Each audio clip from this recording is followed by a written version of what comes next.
নমস্কার বন্ধুরা, আমি পম্পা। আমার পম্পাস কুকিং অ্যান্ড ব্লগ চ্যানেলে চলে আসলাম আপনাদের মাঝে আরও একটি রান্নার নতুন রেসিপি নিয়ে।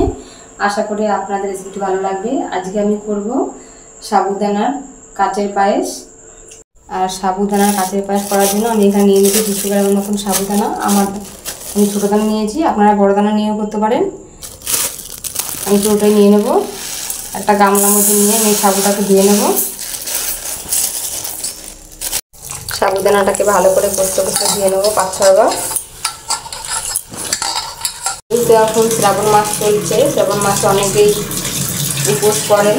তাই উপোসের সময় যারা উপোস করবেন তারা এইগুলো করে সাবুদানার পায়েস বা সাবুদানার যে কোনো রেসিপি করে আপনারা খেতে পারবেন উপোস করলে।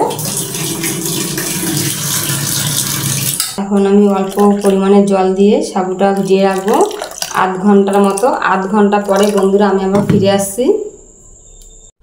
8 ঘন্টা পরে আমি আবার ফিরে আসলাম বন্ধুরা। আপনারা 8 ঘন্টার বেশিও রাখতে পারেন। আর এখন আমি জলটা ঝরিয়ে নেব।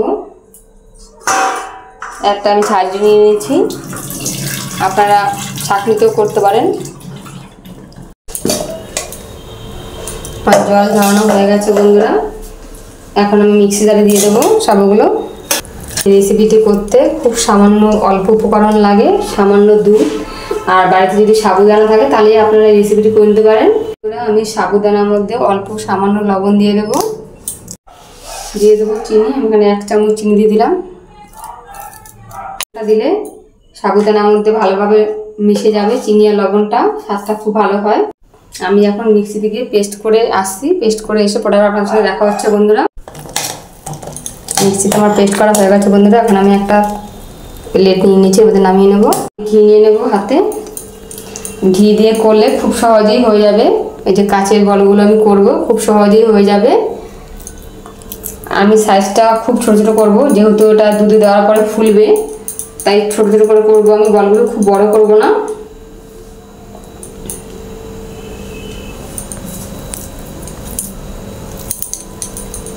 আমি অন্যান্যগুলো করে নেব সেম একইভাবে।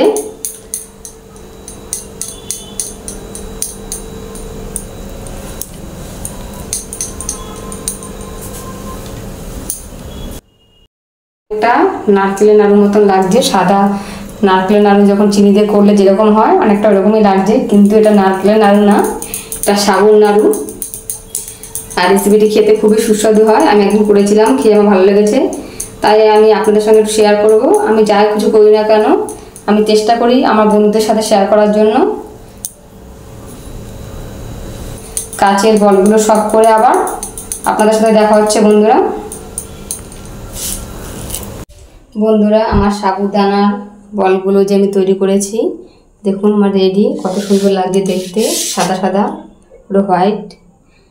এবার এখন আমি একটা কড়াই বসিয়ে নিয়েছি বন্ধুরা। এখানে একটা কড়াই বসিয়ে দিয়েছি বন্ধুরা। আমি এখন গ্যাসটা জ্বালিয়ে দেবো। আমি এখানে 1 প্যাকেট দুধ নিয়েছি 500। আপনারা পরিমাণ মতো দুধ নিয়ে নেবেন, যদি বেশি করেন বেশি। আমি যেহেতু অল্প করব তাই আমি 500 মতন দুধ নিয়ে নিয়েছি। দুধটা 10 মিনিটের মতন ভালো করে ফুটাবো। আর আস্তে গ্যাসটা দেবো, পুরো লো ফ্লেমে গ্যাসটা দেবো। দুধটা হতে থাক। 10 মিনিট পরে আমি আবার ফিরে আসলাম বন্ধুরা। আমি বলগুলো করে রেখেছিলাম বন্ধুরা, ওগুলো আমি দিয়ে দেবো সব দুধের মধ্যে একে একে। বন্ধুরা আমি 10 মিনিটের মতো হতে দেবো। আর গ্যাসটা মিডিয়াম ফ্লেমে রাখবো। আর আমি ধারগুলো এরকম আস্তে আস্তে নামিয়ে নেব। সাইডে দুধগুলো যে লেগে যায়, সরগুলো, দুধের যে সর হয়, এগুলো যদি কাছে দেওয়া হবে তাহলে স্বাদটা খুব সুন্দর হয়। আমি আস্তে আস্তে নাড়বো। মিনিটের মতন ফুটতে দেবো বন্ধুরা। পর আমি ফিরে আসলাম বন্ধুরা। দেখুন এখনই কত সুন্দর হয়েছে। দেখুন পুরো কাঁচ যেরকম স্বচ্ছ সেরকম, দেখুন এরকম কাঁচের মতন স্বচ্ছ বলে তাই এর নাম হয়েছে সাবুদানার কাঁচের পায়েস। বন্ধুরা আমি চিনি দিয়ে দেবো। এখানে যতটা আছে পুরোটা আমি দিয়ে দেবো। আপনারা যারা আমার আগে ভিডিও দেবেন তারা জানেন যে আমি চিনিটা সবসময় একটু বেশি খাই, আমার মিষ্টি ভালো লাগে, যারা আপনারা মিষ্টি কম খান মিষ্টিটা কম দিতে পারেন। 10 টাকার একটা দুধের প্যাকেট নিয়েছি। এটা এখন আমি দুধ রেখেছিলাম, কিছুটা গরম দুধ, যখন দুধটা গরম করেছিলাম কিছুটা দুধ আমি রেখে দিয়েছিলাম।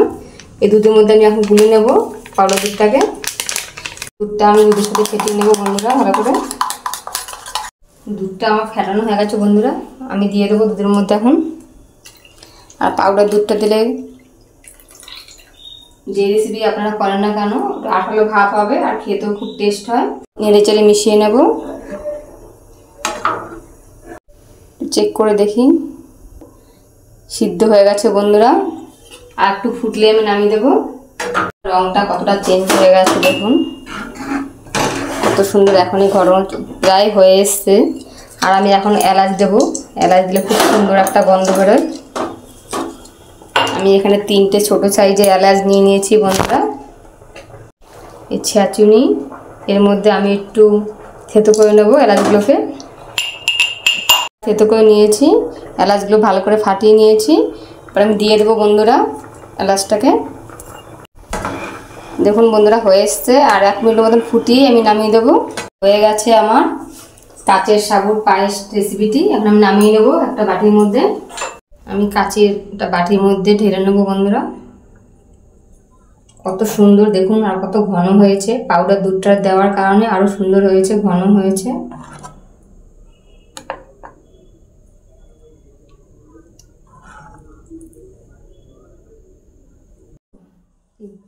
দেখুন বন্ধুরা কত সুন্দর হয়েছে, পুরো ক্রিমি ভাব, একটা মনে হচ্ছে যেরকম রসমালাই বা কিছু হয়, এটা ক্রিমি ভাব ঘন। দেখুন কত সুন্দর হয়েছে আর খেতে খুব ভালো হয়েছে রেসিপিটি।